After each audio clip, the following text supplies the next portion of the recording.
병 고치는 은사, 고린도전서 12장 9절 말씀. 다른 사람에게는 같은 성령으로 믿음을, 어떤 사람에게는 성령으로 병 고치는 은사를. 중심 주제 명제. 병 고치는 은사를 주시는 목적은 복음 전파를 위해서입니다. 적용 목적. 나에게 병 고치는 은사가 임했다면 십자가 예수 그리스도를 전하는 데 사용해야 합니다. 하나님께서 많은 은사를 주셨지만 교회에 필요한 은사가 병 고치는 은사입니다. 이것은 바로 눈으로 볼 수 있는 은사이기 때문에 불신자들에게 복음을 전할 때에 필요합니다. 그래서 예수님을 모르는 사람들이 병 고침을 받고 복음을 받아들이는 경우가 많이 있습니다. 예수님께서도 공생의 사역을 보면 많은 병자들과 귀신들을 치료하고 쫓아내시는 사역을 하셨습니다. 예수님께서 병을 고쳐주신 이유는 천국 복음을 전파하기 위해서입니다. 그렇다면 교회에서도 병 고치는 은사를 하나님께서 주셨습니다. 이것은 교회를 세워나가기 위해서 주신 것입니다. 이 땅에서 사역할 때에는 병 고치는 은사가 필요합니다. 그래서 예수님께서도 병 고치는 사역을 하셨던 것입니다. 마태복음 9장 35절, 예수께서 모든 도시와 마을에 두루 다니사 그들의 회당에서 가르치시며 천국 복음을 전파하시며 모든 병과 모든 약한 것을 고치시니라. 예수님께서는 세례 요한의 세례를 받고 하나님의 아들의 사역을 시작합니다. 공생의 시작을 하시는데 모든 도시와 마을에 돌아다니시면서 회당에서 말씀을 가르치시고 천국 복음을 전파하시며 모든 병든 자와 약한 자들을 고쳐주십니다. 병이 노소스, 병, 질병, 질환입니다. 명사 목적격 여성 단수. 우리가 이 땅에 태어나면서 그 사람은 날마다 낡아지기 때문에 질병이 생길 수밖에 없습니다. 이 병 때문에 사람이 죽게 됩니다. 어떤 사람들은 죽을 병은 아니지만 몸에 질환이 생겨 힘을 쓰지 못하는 경우도 있습니다. 그럼 병이 하는 목적이 무엇입니까? 목적격. 생명을 위협하여서 죽이는 것입니다. 몸 안에 암세포가 생기면 정상적인 세포를 공격하여 죽음에 이르게 합니다. 그런데 예수님께서 이런 자들을 고쳐주시고 있습니다. 육신의 질환이 생겨 고통받고 죽을 상황이 있는 자들의 병을 고쳐주시는 것입니다. 이것이 예수님이 하셨던 사역입니다. 여성 단수입니다. 고치시니라 테라피오, 섬기다, 치료하다, 예배하다, 낫게 하다라는 뜻입니다. 데라폰에서 왔는데요. 사원, 종, 시종드는 사람이라는 뜻에서 유래되어졌습니다. 동사 품사, 현재 능동태 주격 남성 단수. 예수님께서 병든 사람과 약한 사람들을 직접 고쳐주셔서 치료해 주신 것은 섬기는 자의 모습으로 하신 것입니다.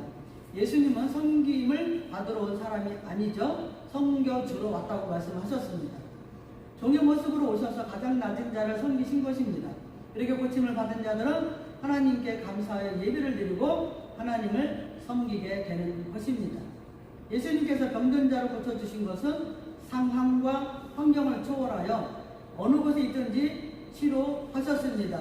분사, 장방시. 그리고 이 치료는 반드시 현재에 나타나게 된 것입니다. 현재 시제. 사건 현장에서 직접 병든 자가 고침을 받아 병이 깨끗하게 떠나가는 역사가 일어났던 것이 확실합니다. 분사와 현재 시제. 그럼 우리가 병 고치는 은사를 받아서 사역을 한다면 어떻게 해야 됩니까?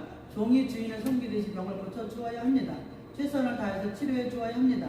그리고 자신이 섬김을 받으려고 하면 안 됩니다.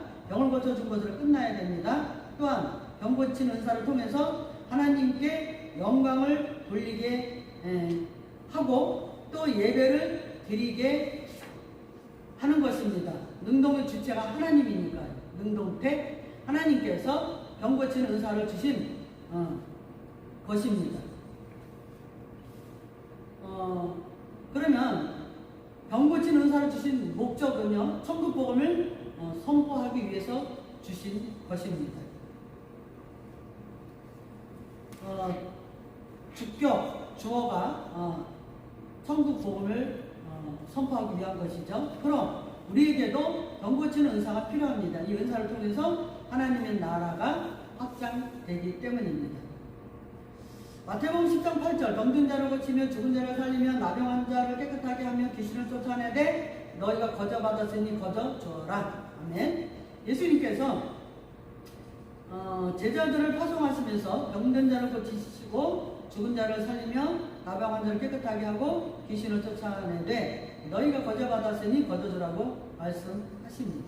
여기서 고치며 할 때 데라큐오, 섬기다, 치료하다, 예배하다, 낫게 하다, 데라폰에서 왔는데요. 사완, 종, 시종 드는 사람이라는 뜻에서 유래되었습니다. 동사 명령법, 현재, 능동태, 복수, 2인칭. 마태복음 10장 8절에서 고치며 마태복음 9장 35절에서 예수님께서 병을 고쳐주셨다는 단어와 똑같은 단어를 사용하고 있습니다. 데라큐오라는 단어를 쓰고 있습니다. 그렇다면 우리에게도 병 고치는 은사를 하나님께서 허락해 주십니다. 능동태, 능동의 주체가 하나님이시죠. 이 은사를 가지고 나를 자랑하는 자 사용하는 것이 아니라 종의 입장에서 병든 자를 시종 들고 섬기는 마음으로 사역해야 합니다. 그래서 예배 중에 병 고치는 사역을 할 때 철저하게 주님의 종의 사역을 해야 합니다. 병 고치는 은사는 철저하게 하나님께서 주신 것이기 때문입니다. 능동태, 능동의 주체가 하나님이죠. 주님께서 반드시 병 고치는 사역을 하는데 병든 자를 섬김으로 사역하시라고 명령합니다. 명령법. 그러면 병 고치는 사역을 하는 현장에서 즉시 병 고침의 역사가 일어난다고 말씀하십니다. 현재 시제. 우리에게 병 고치는 은사가 나타나면 보통 자신이 주인이 되는 경우가 많습니다. 병든 자들이 몰려오니까 자신의 주인의 입장에 몰려오니까 자신이 주인의 입장이 되어서 사역을 합니다. 주체가 자기가 되어 버리는 것이죠. 큰 소리를 내면서 자신이 영광을 받으려고 합니다. 주님은 철저하게 이런 것들을 배제하고 있습니다. 반드시 병 고치는 사역은 예수님의 종의 입장에서 섬긴 것처럼 똑같이 하라고 말씀하고 있습니다. 아멘.